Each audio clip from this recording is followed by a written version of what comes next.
Hi friends, எல்லாருக்கும் வணக்கம் and welcome back to my channel. இன்றைக்கி வந்து பார்த்திங்கன்னா நிறைய மீடியாக்களில் வந்து என்ன பேசப்படுது அப்படின்னு பார்த்திங்கன்னா, கோல்டோட ரேட் வந்து ஏன் இவ்வளோ போகுது. 1 lakh ஆகிடும். ஒரு சவரன் நகை வாங்கணுன்னா 1 லட்ச ரூபா வந்து நம்ம கண்டிப்பாக வச்சாகணும் அப்படின்ற மாதிரி தான் போயிட்டுருக்குது. நம்மலாம் வந்து இந்த மாதிரி டைமில் வந்து ரொம்ப கோல்டு வந்து ஹைக்கில் வந்து போகிற டைமில் நம்ம அதில் போய் மறுபடியும் இன்வெஸ்ட் பண்ணக்கூடாது. எப்போவுமே வந்து நம்ம பட்சமாக இருக்கும்போது அதை கம்மியாக கொடுத்து வாங்கி அதிகமாக விற்கிறது தான் வந்து நம்மளுக்கு அதான் வந்து லாபத்தை வந்து தரக்கூடியது. ஸோ அதிகமாக வந்து விற்கும். நாளைக்கு ஃப்யூச்சரில் வந்து கம்மியாச்சுன்னா என்ன ஆகும் அப்படின்ற மாதிரி நீங்கள் யோசிக்கலாம். பட் வந்து நம்மளுக்கு கோல்டு வந்து கம்மி ஆகாது அப்படின்ற மாதிரியும் ஒரு சில இது போயிட்டுருக்குது. ஸோ கோல்டுக்குன்னு வந்து ஒரு தரமான நிலையான ஒரு ஃபிக்ஸட் ரேட் வந்து டேரிஃப் மாதிரி யூஎஸ் வந்து ப்ரெடிக்ட் பண்ண போகிறாங்க அப்படின்ற மாதிரி சொல்லிகிட்ருக்குறாங்க. ஸோ அதனால தான் வந்து கொஞ்சம் லண்டனில் வந்து வச்சுருக்காங்க அப்படின்ற மாதிரி சொல்கிறாங்க. ஸோ லண்டனில் வந்து இருக்கிற தங்கம்லாம் வந்து மறுபடியும் யூஎஸ் கிட்ட வந்து ஃப்ளைட் மூலியமாக வந்து கொண்டுட்டு போயிட்டுருக்காங்க அப்படின்ற மாதிரி ஒரு சில நியூஸஸ்லாம் வந்து கேள்விப்பட்டிருக்கேன். அது எந்த அளவுக்கு உண்மைன்றது வந்து நம்மளுக்கு தெரியல.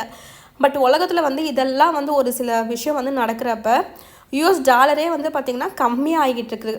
86.5 வரைக்கும் போன டாலர் வந்து 86.50 அந்த ரேட்டில் போன டாலர்ஸ் வந்து பார்த்திங்கன்னா 85 ரூபா கிட்ட தான் வந்திருக்கு. ஸோ அதனால் வந்து நம்ம மணி வேல்யூ கம்மியாகிறப்ப கோல்டு ரேட் வந்து ஹைக்காக போயிட்டுருக்குது. ஸோ இதெல்லாம் வந்து போர் வேறு ஒரு பக்கம் நடந்துகிட்ருக்குது. ஸோ இப்போ இந்தியாவுக்கும் பாகிஸ்தானுக்கும் கொஞ்சம் கிளாஷஸ் வந்து போயிட்டுருக்கு. அது போரில் போய் முடியுமா அப்படின்ற மாதிரிலாம் ஒரு சில இதெல்லாம் வந்து போயிட்டுருக்குது. இந்த டைமில் வந்து நம்ம கோல்டில் தான் போயிட்டு அதிகமாக வந்து இன்வெஸ்ட் பண்ணுவோம். நீங்கள் வந்து லேண்டு வேல்யூவே வந்து நம்மளுக்கு இருக்குமா இல்லையான்றதே வந்து தெரியாது. யார் எந்த டைமில் வந்து கிளாஷ் பண்ணிக்கலாம், நியூக்ளியர் பாம்ஸ்லாம் வந்து போடலாம். ஸோ அதனால் வந்து நம்மளுக்கு இடமே வந்து நிரந்தரமாக இருக்காது அப்படின்ற பட்சத்தில் ஸோ கோல்டு வந்து எந்த அளவுக்கு வந்து நம்மளுக்கு வந்து சர்வை பண்ண முடியும் அப்படின்னு நீங்கள் யோசிச்சு பாருங்களேன். நம்ம கோல்டை வந்து சேர்த்து வச்சாலும் அந்த டைமில் வந்து ஒரு போரோ இல்லை நம்மளுக்கு ஒரு அவசரமாக வந்து ஒரு எமர்ஜென்சின்னு தேவைப்படுறப்ப நம்ம அதை எடுப்போமா இல்லை நம்ம உயிரை காப்பாற்றுவோமா? ஸோ உயிர் பொழைச்சா போதும், நம்ம அப்புறமா சம்பாரிச்சிக்கலாம் அப்படின்ற மைண்ட் செட்டோடு தான் வந்து எல்லாருமே வந்து உயிரை தான் காப்பாற்றுவாங்க. ஸோ நான் என்ன சொல்ல வரேன் அப்படின்னா, நீங்கள் எவ்வளோ கோல்டு வந்து நீங்கள் சேமித்து வச்சுருந்தாலும் அதை வந்து நம்ம கையில் வந்து எடுத்துகிட்டு ஓட முடியாது. ஸோ நம்மக்கிட்ட நம்ம வைக்க தேவையில்ல.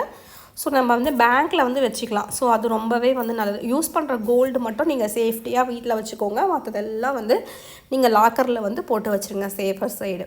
ஸோ இந்த மாதிரியான ஒரு சில விஷயங்கள்லாம் நடக்கிறப்ப கோல்டில் போய் நீங்கள் அதிகமாக அவ்வளோ பைசா கொடுத்து ஒரு சவரன் 1 லட்ச ரூபா கொடுத்து வாங்கணுன்ற அவசியமே இல்லை. தேவை இருந்தால் மட்டும் வாங்குங்க. இல்லை நான் இன்வெஸ்ட் பண்ணுறேன், உன்னை வச்சு நான் இன்னொன்று பண்ணிகிட்ருக்க போகிறேன் அப்படின்னா தயவு செய்து அதில் இன்வெஸ்ட் பண்ண வேண்டாம். இப்போதைக்கு இன்வெஸ்ட் பண்ண வேண்டாம். நீங்கள் ஃப்யூச்சரில் வந்து பார்த்திங்கன்னா அப்படியே வந்து டவுன் ஆக போகுது. ஸோ அதுக்கு ஒரு நிலையான ஒரு ஏற்ற இறக்கத்தோட ஒரு நிலையான ஒரு ஃபிக்ஸட் ரேட் வந்து வரப்போகுது. அப்போ வந்து எல்லாருக்குமே வந்து அஃபோர்டபுளாக இருக்கும் கோல்டு. அப்போ வந்து நம்ம வந்து வாங்கி சேமித்து வச்சுக்கலாம். சரிங்களா? நம்ம வந்து ஒரு அவசரத்துக்கு தான் வந்து நம்ம கோல்டை வந்து வாங்க போகிறோம், விற்க போகிறோம். சரிங்களா? அதனால் வந்து நம்ம மிடில் கிளாஸாக வந்து யூஸ் பண்ணுறதை தவிர்த்து நீங்கள் வந்து காயினாக வந்து வாங்கி வைங்க. இப்போதைக்கு ஒரு ஃபிக்ஸடாக ஒரு இது வந்து நீங்கள் வந்து சூஸ் பண்ணிக்கோங்க. ஒரு 20 பவுன், 25, அதுக்கப்புறமா வந்து 50, அதுக்கப்புறமா வந்து 75, அதுக்கப்புறமா 100 அந்த மாதிரி நீங்கள் வந்து பிளான் பண்ணிக்கோங்க. 100க்கு மேலே எனக்கு அஃபோர்டபுளாக நான் பிளான் பண்ணிக்குவேன் அப்படின்னா நீங்கள் அது உங்களோட விஷயம். ஸோ என்னை பொறுத்த வரைக்கும் பார்த்திங்கன்னா 100 பவுன் எனக்கு வந்து டார்கெட் வந்து 100 பவுன் வந்து சேர்க்கறது தான் வந்து டார்கெட்டு. ஸோ அதுக்கப்புறமா வந்து நான் என்ன பண்ண போகிறேன் அப்படின்னா 916 காயின் கிடையாது, 24 கேரட் அட்லீஸ்ட் ஒரு கிராமாச்சும் நான் வந்து கண்டிப்பாக வந்து சேமிப்பேன். நான் அவங்க கூட வந்து அதை சேமிக்கிறப்ப நான் கண்டிப்பாக வந்து நான் வீடியோஸ் வந்து கொடுக்குறேன். ஸோ இதை வந்து எனக்கு கைண்ட் ரெக்வஸ்ட். நீங்கள் இதை ஃபாலோ பண்ணிக்கலாம். அடுத்த வீடியோவில் மீட் பண்ணுறேன். பை.